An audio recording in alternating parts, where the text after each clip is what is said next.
Assalomu alaykum Daho Fergana kanalimizni mehmonlari, подписчиклari.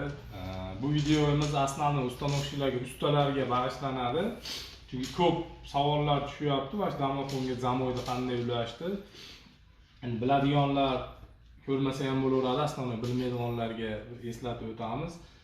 Hozir mana shu Daho firmasini oddiy shu damofonini, ya'ni KT02M damofonni qanday qilib zamok ulanishi, qanday qilib o'zi podключение bo'lishini bir qator ko'rsatib beramiz. Demak,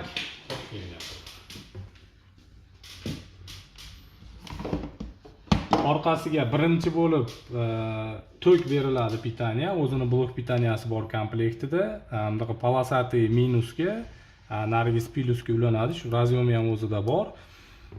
Qolganini rangiga qarab ulanadi. Mana sariqqa, oqqa, qora, qizilga qilib ulanadi. Shundan keyin tokka suqqanimizdan keyin yonadi. Agar zamok qo'yilmasa, shunda yoqib qo'ysalaring bo'ldi. Shu bilan ishlayveradi. Bosasizlar, shu mana ko'rsatishni boshlaydi. Xo'p. Endi agar mabodo zamok qo'yilsa, endi zamokni tushuntirib o'taman. Mana yerda bitta relesi bor buning ichida. Releda endi relay ulanishda ko'pchilik endi ustalar biladi. Relayga demak com, ya'ni bu kommutatsiya, bu NC normal закрытый degani. Ya'ni berk nima? Bu magnit qo'yilsa, agar bunaqa zamoyda o'rniga magnit qo'yilsa shunga ulanadi. Com bilan agar shunaqa zamoklar, polis, yana shunga o'xshagan akfani zamoklari ulansa, ular NO, ya'ni ochiq relayga ulanadi. Com bilan ochiqqa. Hozir endi bizda birinchi shuni ko'rsatamiz, keyin magnitni ham ulab ko'rsatamiz mana. Com bilan NO ga ulangan. Ya'ni qanday ulanadi? Bu yerda hozir comimiz ko'k rangda. Plus minus отдельный blok pitaniya qo'yamiz, chunki o'zinikini quvvati yetmaydi. Arxa bu nakopitellar ham надежный narsa chiqmayapti. Ko'p joyda parod qilib qo'yganligi uchun отдельный 5 amperli, 10 amperli bo'lsa ham blok pitaniya qo'yamiz. Желательно rangli sim tortinglar, o'zlaring ham adashmaysizlar. Qizilni plus, qorani minus qilib olsalaring, mana minus to'g'ridan to'g'ri nimaga ulanadi? Zamokka. Plus esa comga ulanadi. Zamokda ikkinchi qolgan simi NO ga, ya'ni ochiq relayga ulanadi. Shu ulangandan keyin zamoyimiz to'g'ri ishlaydi. Mana ishlatib ko'rsatamiz. Mana bu yerda choldi. Ko'taramiz. Mana zamok и kalitni bosganimizda ochildi. Endi sizlarga hozir magnitni qanday ulanishini ham sirasi ko'rsatib o'tamiz. Mana magnitning zamogimizni ham uladik. Hozir bu aktivniy состоянияda, mana svechasi yonib turibdi. Aytib o'tganimdek, com o'z joyida qoldi.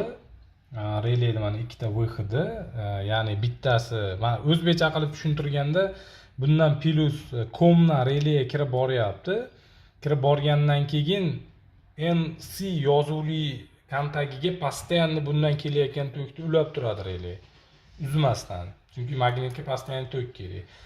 Narigi zamoylarimiz naborot tok kelganda uzganligi uchun bu comdan kirayotgan tok ikkinchi kontaktga kelmay turadi. Faqat bu tomondan ключni bosib buyruq berganimizda keyin mana shu kontaktga tokni beradi. Mana hozir prodemonstrировать qilib o'tamiz. Olamiz. Ko'tarib magnit topdim. Ключni bosganimizda mana zamok qo'yaveradi. Chunki comdan kelayotgan tok uzildi. Mana endi ulandi. Mana shu qoldi. Kalitni bosamiz, qo'yaveradi. Agar shunday qilib ulasalaring, xudo xolasa parod qilmasdan ishlaydi. Agar добавочный ichkari tomondan yana knopka qo'yiladigan bo'lsa, hovli uylar bo'lsa, knopkani mash kelayotgan plus minusga, buni ham sirasi ko'rsatib o'tavering.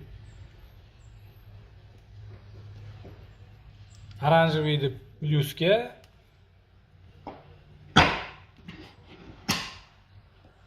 yashilini minusga ulasak, mana knopkani как bosgandek bo'lamiz, buyruq beradi, eshikni ochishga buyruq beradi.